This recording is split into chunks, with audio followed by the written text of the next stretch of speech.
Tasin Mim. Voici les versets du livre explicite. Il se peut que tu te consumes de chagrin parce qu'ils ne sont pas croyants. Si nous voulions, nous ferions descendre du ciel sur eux un prodige devant lequel leurs nuques resteront courbées. Aucun nouveau rappel ne leur vient du tout miséricordieux sans qu'ils ne l'esquivent. Et ils ont traité de mensonge tout ce qui leur vient du Seigneur, il leur viendra bientôt des nouvelles de ce dont ils se raillent. N'ont-ils pas observé la terre, combien nous y avons fait pousser de couples généreux de toutes sortes? Voilà bien là une preuve, et la plupart d'entre eux ne croient pas.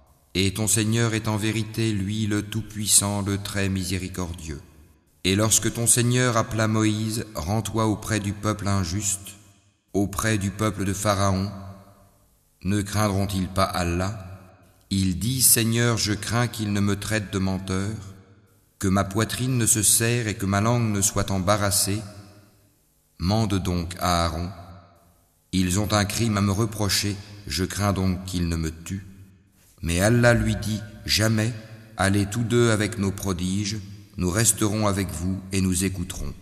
Rendez-vous donc tous deux auprès de Pharaon, puis dites, nous sommes les messagers du Seigneur de l'univers, pour que tu renvoies les enfants d'Israël avec nous. Ne t'avons-nous pas, dit Pharaon, élevé chez nous tout enfant? Et n'as-tu pas demeuré parmi nous des années de ta vie, puis tu as commis le méfait que tu as fait en dépit de toute reconnaissance? Je l'ai fait, dit Moïse, alors que j'étais encore du nombre des égarés. Je me suis donc enfui de vous quand j'ai eu peur de vous, puis mon Seigneur m'a donné la sagesse et m'a désigné parmi ses messagers. Est-ce là un bienfait de ta part que tu me rappelles avec reproche alors que tu as asservi les enfants d'Israël? Et qu'est-ce que le Seigneur de l'univers, dit Pharaon? Le Seigneur des cieux et de la terre et de ce qui existe entre eux, dit Moïse, si seulement vous pouviez en être convaincus. Pharaon dit à ceux qui l'entouraient, n'entendez-vous pas? Moïse continue, votre Seigneur est le Seigneur de vos plus anciens ancêtres. Vraiment, dit Pharaon, votre messager qui vous a été envoyé est un fou. Moïse ajouta, le Seigneur du levant et du couchant et de ce qui est entre les deux, si seulement vous compreniez. Si tu adoptes, dit Pharaon, une autre divinité que moi, je te mettrai parmi les prisonniers.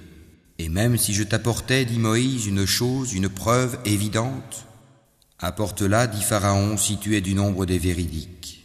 Moïse jeta donc son bâton et le voilà devenu un serpent manifeste.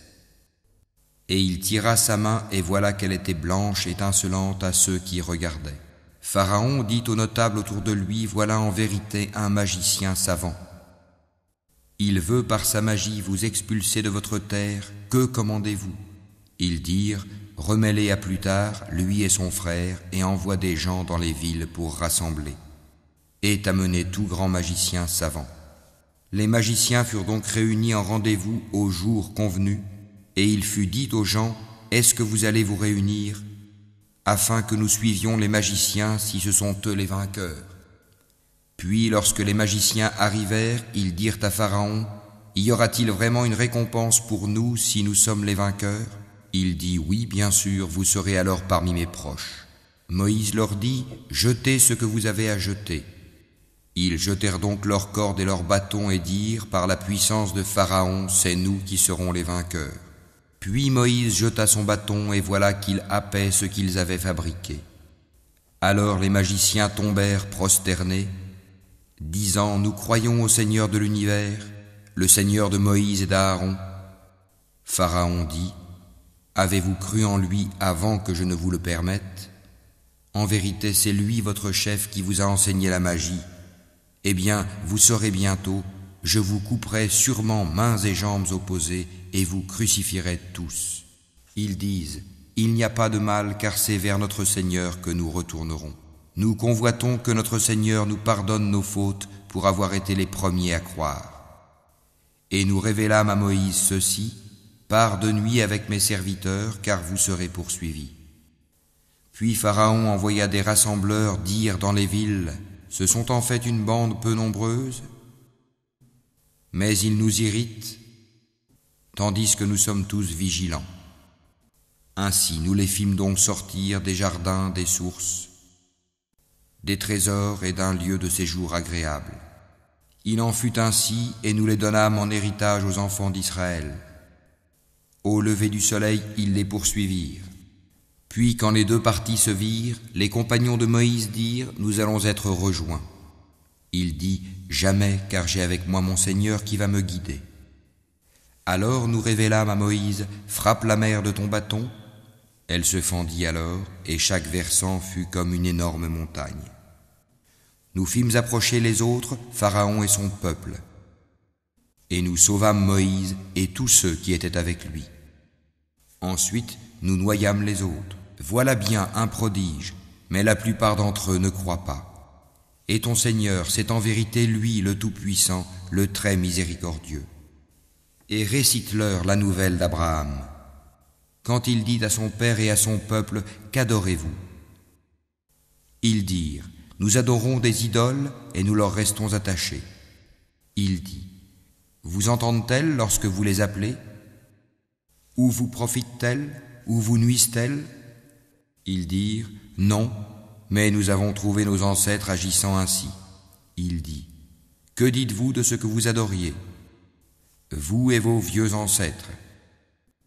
Ils sont tous pour moi des ennemis, sauf le Seigneur de l'univers, qui m'a créé, et c'est lui qui me guide, et c'est lui qui me nourrit et me donne à boire, et quand je suis malade, c'est lui qui me guérit, et qui me fera mourir, puis me redonnera la vie, et c'est de lui que je convoite le pardon de mes fautes le jour de la rétribution.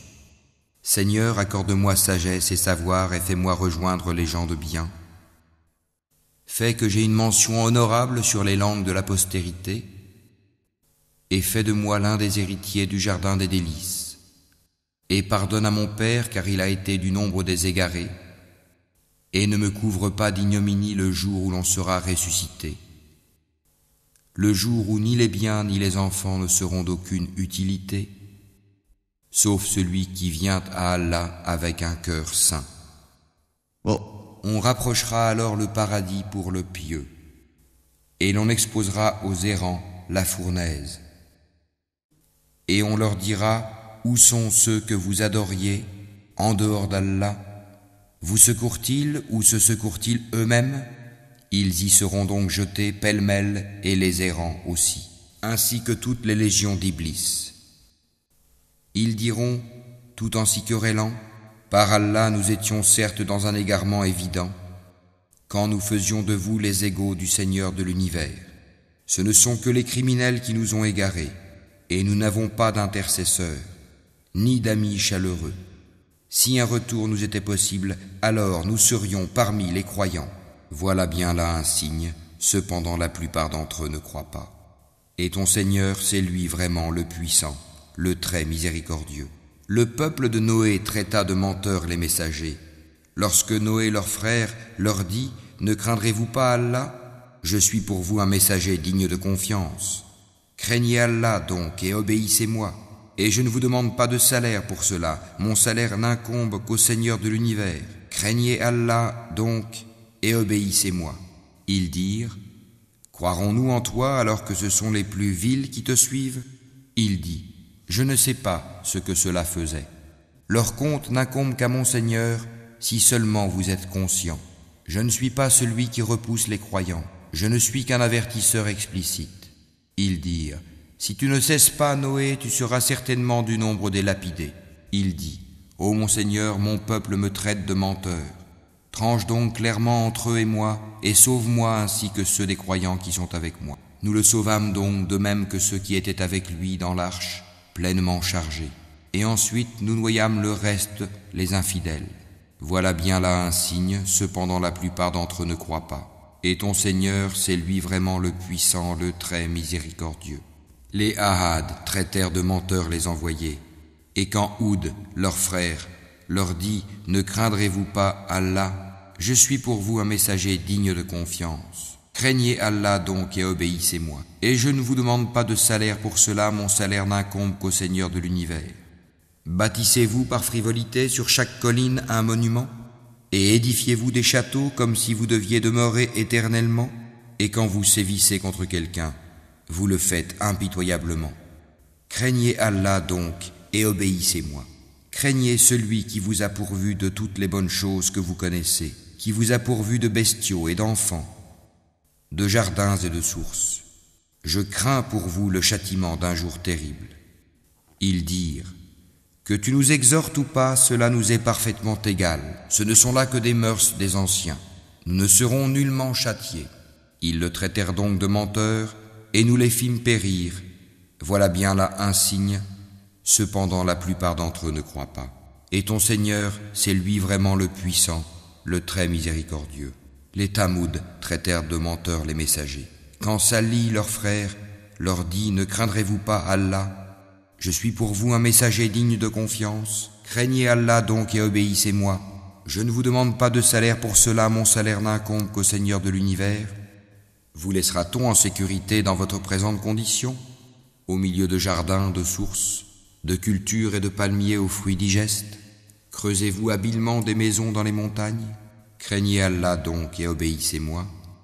N'obéissez pas à l'ordre des outranciers, qui sèment le désordre sur la terre et n'améliorent rien. » Ils dirent: « Tu n'es qu'un ensorcelé. Tu n'es qu'un homme comme nous, apporte donc un prodige si tu es du nombre des véridiques. » Il dit: « Voici une chamelle, à elle de boire un jour convenu, et à vous de boire un jour. Et ne lui infligez aucun mal, sinon le châtiment d'un jour terrible vous saisira. » Mais ils la tuèrent, et bien, ils eurent à regretter. Le châtiment en effet les saisit. Voilà bien là un prodige, cependant la plupart d'entre eux ne croient pas. Et ton Seigneur, c'est en vérité lui, le Tout-Puissant, le très miséricordieux. Le peuple de Lot traita de menteurs les messagers. Quand leur frère Lot leur dit: « Ne craindrez-vous pas Allah? Je suis pour vous un messager digne de confiance. Craignez Allah donc et obéissez-moi. Je ne vous demande pas de salaire pour cela, mon salaire n'incombe qu'au Seigneur de l'univers. Accomplissez-vous l'acte charnel avec les mâles de ce monde, et délaissez-vous les épouses que votre Seigneur a créées pour vous? Mais vous n'êtes que des gens transgresseurs. » Ils dirent: « Si tu ne cesses pas, Lot, tu seras certainement du nombre des expulsés. » Il dit: « Je déteste vraiment ce que vous faites. Seigneur, sauve-moi ainsi que ma famille de ce qu'ils font. » Nous le sauvâmes alors, lui et toute sa famille, sauf une vieille qui fut parmi les exterminés.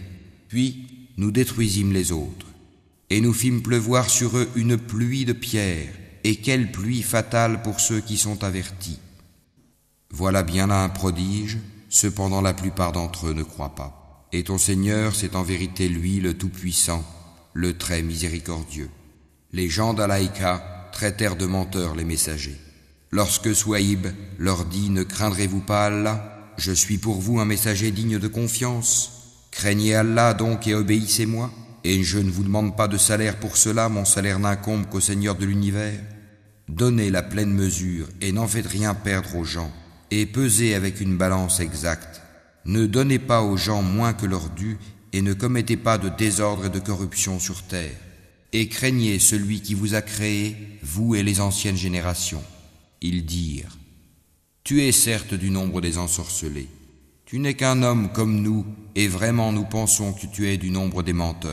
Fais donc tomber sur nous des morceaux du ciel si tu es du nombre des véridiques. » Il dit: « Mon Seigneur sait mieux ce que vous faites. » Mais ils le traitèrent de menteur. Alors le châtiment du jour de l'ombre les saisit.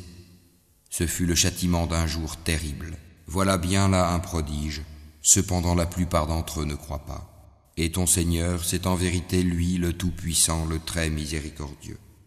Ce Coran-ci, c'est le Seigneur de l'univers qui l'a fait descendre, et l'Esprit fidèle est descendu avec cela, sur ton cœur pour que tu sois du nombre des avertisseurs, en une langue arabe très claire, et ceci était déjà mentionné dans les écrits des anciens envoyés. N'est-ce pas pour eux un signe que les savants des enfants d'Israël le sachent? Si nous l'avions fait descendre sur quelqu'un des non-arabes, et que celui-ci le leur eût récité, ils n'y auraient pas cru.